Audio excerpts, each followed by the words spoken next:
حضرت امام زین العابدین یہ کربلا کے وہ شخص ہیں جنہوں نے سارا منظر اپنی آنکھوں سے دیکھا تھا۔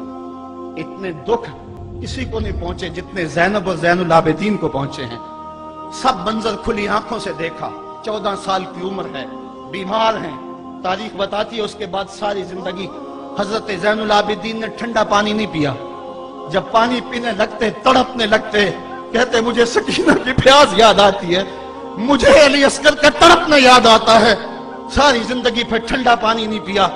جب یزید کے دربار کے اندر حضرت امام زین العابدین پہنچے تو یزید نے پہلے تو جو ہے وہ دکھ کا اظہار کیا۔ بعض لوگ یہاں سے یزید کی بریت کا اعلان کرتے ہیں۔ یہاں کسی نے بڑی خوبصورت بات کہی کہ قاتل کی پشیمانی مقتول کی اہمیت کو تو بڑھا سکتی ہے لیکن اس کے دامن سے قتل کے داغ کو نہیں دھو سکتی۔ تو اس نے یہ سب کچھ کیا، یہ بس اس کے ٹسلے تھے جو وہ بہانے لگا، لیکن بعد میں اس نے حضرت امام حسین رضی اللہ تعالی عنہ کے دانتوں کے اوپر جو ہے وہ چھڑی مارنا شروع کر دی۔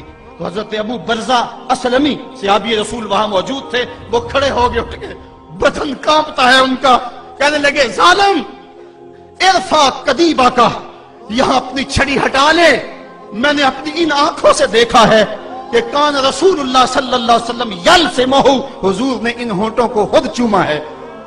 تو یہ کہہ کہ آپ دربار سے نکل گئے اور روتے تھے اور آپ کے بدن پہ کپ کی پتاری تھی۔ بعد میں یزید نے کہا حضرت غلطی ہو گئی اور یہ میں نہیں چاہتا تھا، بتائیں آپ کی کوئی شرط ہو۔ تو آپ نے فرمایا میری 4 باتیں مان لو۔ ان 4 باتوں میں ایک بات یہ تھی کہ سر حسین اور سر شہیداں ہمارے سپرد کر دو تاکہ ہم کربلا جا کے ان کی تدفین کر سکیں۔ دوسری یہ تھا کہ ہمیں مدینہ حفاظت سے پہنچا دو۔ تیسری شرط یہ تھی کہ مجھے جو ہے وہ جمعے کا خطبہ دینے کی اجازت دو آج دمشق جامع مسجد کے اندر۔ چوتھی بات آپ نے یہ فرمائی کہ قاتلان حسین جو ہے وہ میرے سپرد کرو۔ اس نے کہا ہاں کون ہے قاتل حسین کا؟ لوگوں نے کہا خولی ہے۔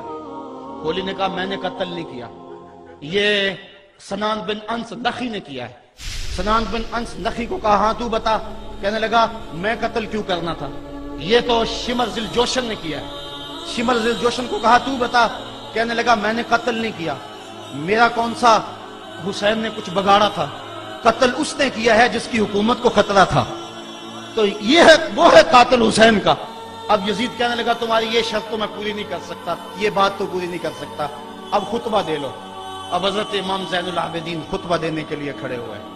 خطابت تو اس گھر کی لونڈی ہے، جب یہ بولتے ہیں تو حکمت کے موتی دولتے ہیں۔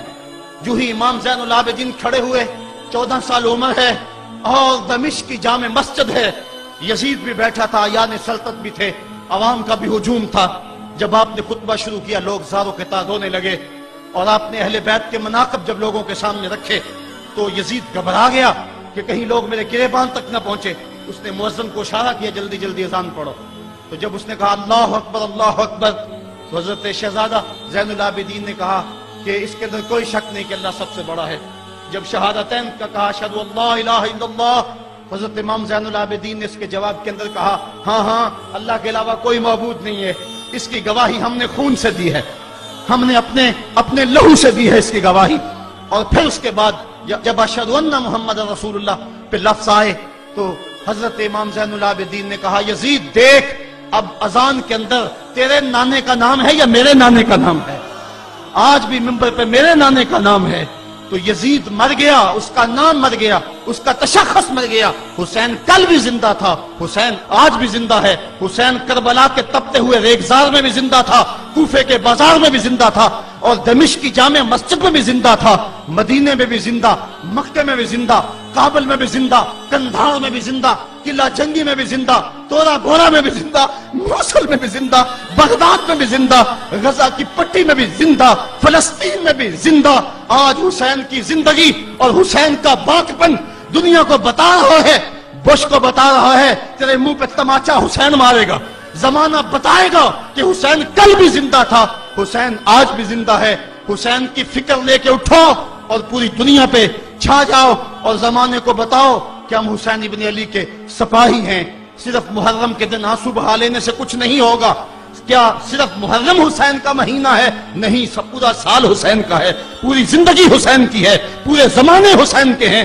یہ صرف عاشور کا دن یا عاشور کی شب ہی حسین کی نہیں، سارے زمانے حسین کے ہیں۔ کل بھی حسین کا تھا، آج بھی حسین کا ہے، کل بھی حسین کا ہوگا۔